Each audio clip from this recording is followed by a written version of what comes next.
The Boneyard by Robert Greene. When Canelo's mom finally died, we were told to get her withered body and take it to the boneyard and put Canelo in with the other rejects in the tin barn. The boneyard is a livestock graveyard tucked back in the woods along a trail that ran between pastures. Whenever something died, we took the corpse over to the boneyard and deposited it for buzzards, coyotes, flies, and bacteria to claim their portion of the farm's bounty. They worked quickly on even the huge cow bodies that had to be hauled over with the tractor. In only a week, even the biggest bull was hollowed out and stripped down to the bone. There was a sort of dark beauty that existed even in the decay of the boneyard. Lush grass grew in the negative space of the fleshless rib cages, tracing the outline of whatever animal had decomposed on the ground. On the day I found that Canelo was absent from breakfast with the flock of rejects, I immediately searched around the perimeter of the barn. He was nowhere to be found, so I decided I would have to search the little patch of woods behind the barn. The tin barn sat right up against the property line between our farm and the Circle I ranch that sat on the north of our farm's land. To get into the woods, I had to push a barbed wire fence apart and slide through two of the wires, loose and rusty with age. The day was cloudy to begin with, and the leaves and boughs of the woods absorbed the little light that made it through the clouds like dry sponges. I walked forward, looking ahead through the brambles and vines that clung to the gnarled, arthritic post oak trees for any sign of movement, or the outline of anything vaguely lamb-like. My ears perked up before I was even aware that I had heard anything. I was moving toward an oak so large that one of the long lower limbs swept down and gently rest on the ground before angling back upwards toward the canopy. I heard wet, rhythmic sounds punctuated by what sounded like the ripping of fabric on the opposite side of the trunk. My heart rate quickened, and I pulled out my utility knife and flicked it open, sure that I would round the side of the tree and find some sort of stray dog with a scarlet muzzle gorging on the lost lamb. I held the knife ready in my right hand and primed myself to start yelling, to startle whatever creature I would find on the other side of the trunk. Inching around the trunk and looking down, I saw Canelo's prone body. He was alive and alone, sitting with his back to me, chewing. A sense of relief radiated out from my chest as I closed the knife and slid it back into my pocket. "Canelo," I said, startling him. He quickly got up on all fours and turned toward me. His face was covered in blood. I quickly walked toward him, trying to see where he was injured, when my eyes focused on something his body had blocked from my view while he was sitting down. It was a corn snake, a small, non-venomous snake with a penchant for climbing into trees and eating birds' eggs out of their nests. The snake was completely shredded and pulled apart. I looked up at Canelo, who was staring back at me. He didn't seem to be injured at all. I stood there, stunned, and Canelo chewed, teeth grinding side to side. I took Canelo back to the tin barn, put him in with the other lambs, and brought out a rag from inside to clean his mouth off. He just stared up at me, protesting very little as I wet the rag and dabbed his lips and face. He must have found the snake, which had to have been killed by a raptor or a hog and partially eaten, and just tried putting it in his mouth out of curiosity. Sheep don't hunt. They can't eat meat. I decided not to tell Howie about this. I wasn't sure what this meant, but I was sure what Howie would think. He'd probably say something about Canelo being some kind of flesh eater, some kind of reverse chupacabra, and I didn't need the spike in blood pressure that arguing with him about it would give me. I filled the lamb's water and got a little wire to tie between the gate and the fence to try to make sure nobody would slip out again. Pretty soon, Howie came back from opening the kitchens up, and we set out together toward the barn that held the minerals and feed for the pigs and birds. The rest of the morning went smoothly. I was a little quieter than usual, but Howie filled the empty space by talking about his son's most recent basketball game. We turned on my little portable work radio and listened to the classic rock station. Every animal was checked on, fed, and given water. When our morning work was done, Howie went home for a few hours, and I went inside to eat lunch and read. I did some laundry and hung the wet clothes out on the line in the backyard. Howie came back a few hours before sundown, and we again made our rounds, bringing food and checking fences. As we worked, the sun slipped low and painted everything orange. The sky turned red, then purple, then dark blue as the world in front of us was bleached of color and then faded to black. Our last task was to take 2 of the farm dogs, huge white Pyrenees named Brutus and Circe, and put one of them with the sheep and the other with the chickens. Brutus and Circe usually lived inside the farmhouse during the day, napping and sleeping at their owner's feet. They were intelligent, somewhat lazy dogs, and were very physically imposing if you didn't know them. Howie went inside to get the dogs, and I stepped out of the UTV carrying my little radio with me. The radio was one of those emergency combination radios with a little crank and a flashlight on it, so I just carried it around with me at night when I had to do chores in the dark. Having a flashlight while walking around in the dark was a comfort, but having the flashlight and John Mellencamp or Tom Petty blasting from the radio at the same time made me feel completely invulnerable. It was like the sound of rock and roll created a solid force field around me, pushing away any creepy crawlies or evil spirits. I walked over to the rejects and saw them sleepily sitting on the dusty hay and dirt floor. The flashlight from the radio shined in their eyes. They tilted their heads down in discomfort. I quickly covered the flashlight and let just enough light seep out from behind my hand so that I had a good view of the pen. They had enough water. I did a quick count of the sheep. 7. Canelo was nowhere to be seen. I heard a snort and the crunch of leaves behind me and swiveled around, dropping the radio and letting out a little yell. "Geez, man, you scared me jumping like that," Howie said. He was wrangling Brutus and Circe, leaning back like a water skier to control them as the 2 pressed forward against their collars. I bent down and turned off the radio light. "What's wrong, man?" Howie asked. "Canelo escaped again," I said. "What do you mean, again?" "He got out earlier while you were opening up the chickens, and I found him back in the woods. I thought I could secure the gate a bit better, but he got out somehow." "Shit, man, we're going to spend all night looking for that thing. He wants out. Let's let him stay out." "Maybe he's back in the woods where I found him earlier," I said, voice wavering. "Let's just look back there, and if he isn't back there, we can do the rest of the chores and see if we can see him along the way. We can't search the whole farm in the dark, but we need to do our little due diligence." Howie paused for a second. "I think it might be better if we just let him end up as Coyote Chow." He shifted side to side, and the dogs crunched the leaves around him in the dark. "All right, we'll spend a little time back in the woods and then hopefully find him on our rounds." Brutus and Circe enjoyed our walk through the woods, but we didn't find the lamp. I used the flashlight to sweep the darkness to see if any little eyes reflected back the light from the beam.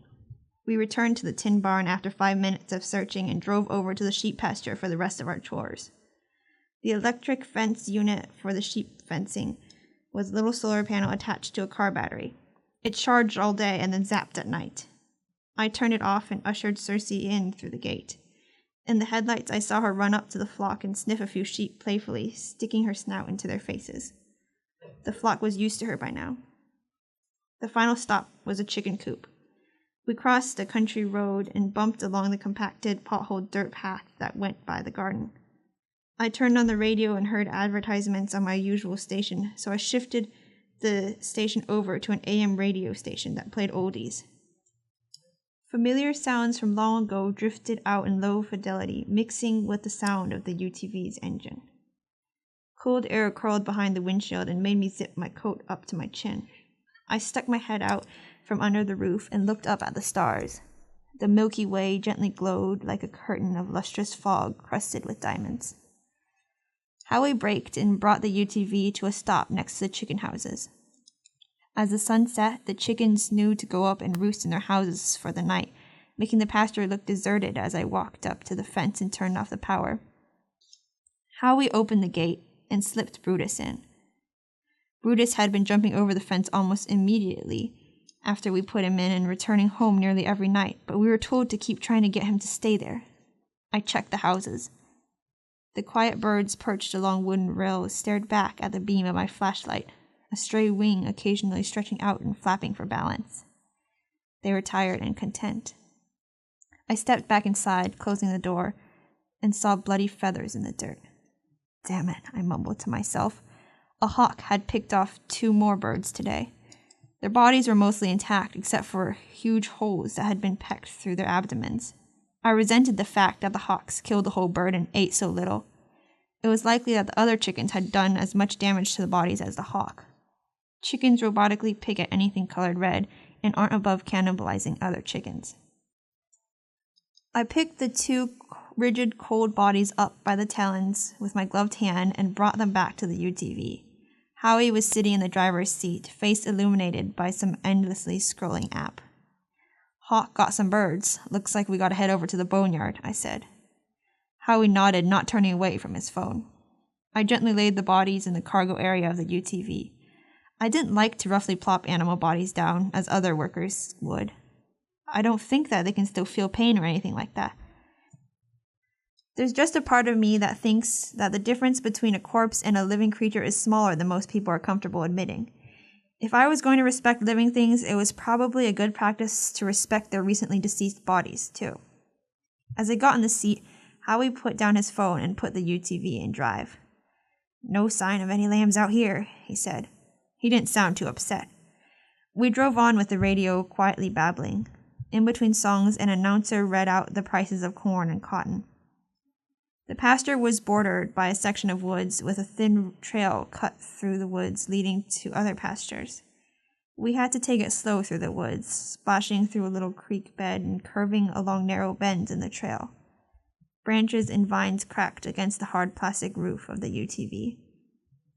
We turned off from the main path onto the side path that led to the Boneyard. In the daytime, you could see the location of the Boneyard from anywhere on the farm, because of the cone of vultures circling above it. At night, the noise of our approach usually scared any creatures away, so the Boneyard was only populated by the silent bones that gave it its name. We pulled up to the cut in the wall of vines that served as the entrance to the Boneyard, and Howie turned off the engine and the lights. Wait, Howie whispered. Turn the radio off.